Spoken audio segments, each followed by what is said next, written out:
Okay, so here we are, 2022. Should I buy a Range Rover TD V8? As you know, the tax on these cars alone is £650. This one is 2009. It's got everything, all the extras are on it, I think. So should we buy one? Well, you think when these came out, what were they, 70, 80,000 pound? And to drive a car of this quality today, if you bought one today, even if it was 5 years old, it's going to cost you £30,000. So when you think about it from that point of view, the £600 car tax becomes insignificant when you can buy one of these for £6,000 in the UK or less. This is a particularly nice colour and model, and it just so the price is a little bit higher because it's in the white, in the very desirable white. So, you know, what's the mileage on these? Well, let's face facts. They say 25, but really you're looking around 20, and maybe if you're really lucky, 30 on the motorway on a run. So let's look inside. So, you know, you've got to weigh that in. Well, you know, with a modern car, you're going to get easily 40 miles per gallon. Let's just say this one's 20. You've got your sat nav. I know the ignition's off, radio, aircon, all leather seats throughout. It actually looks better in real life than in the video shot that we're doing here. Let's look in the back. Very, very desirable, very comfortable to sit in. And don't forget the Queen. You know, the Queen sits in a car like this, or did sit in a car like this. All the famous super rich people, pop stars, film stars, they all get driven around in Range Rovers basically Range Rovers and Land Rovers.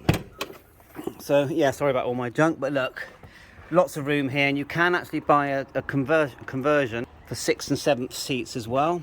It don't cost too much. I think they're like £400 or £500, and you've got a family car, 7 seats. So, and then this one's got a split boot. You just push this button here, and then the whole lot lifts up. So, you know, the question comes back: should I buy lovely alloy wheels, air suspension? Now, the things to check for, you know, you want to be get your OBD checker in there. Look for the fault codes.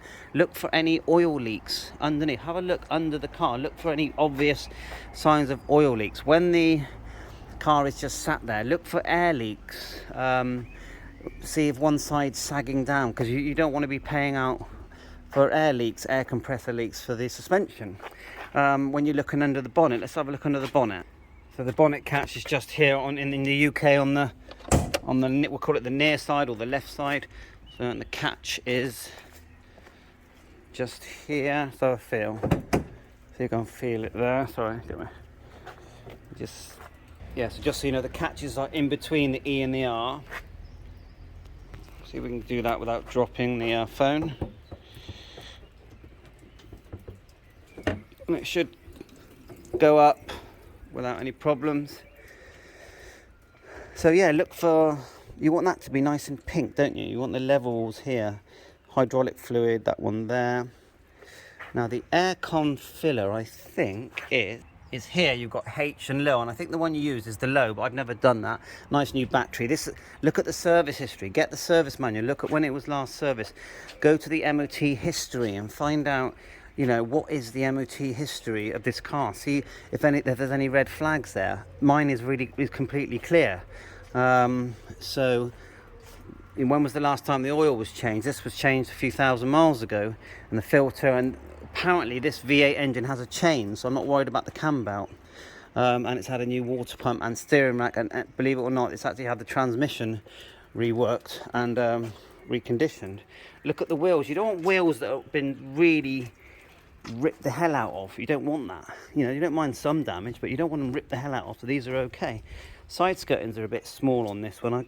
I think there's ones you can add that actually go in and out. So these are the sort of decisions, and then you've got to weigh in if you're doing high mileage, then you don't really want a Range Rover.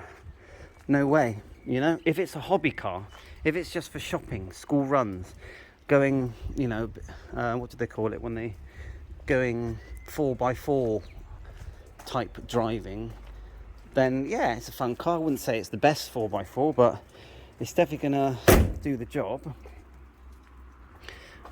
So you know, if you're high mileage, I would say definitely don't buy this. Insurance is okay, I think on mine it was anyway, so it's probably higher than average.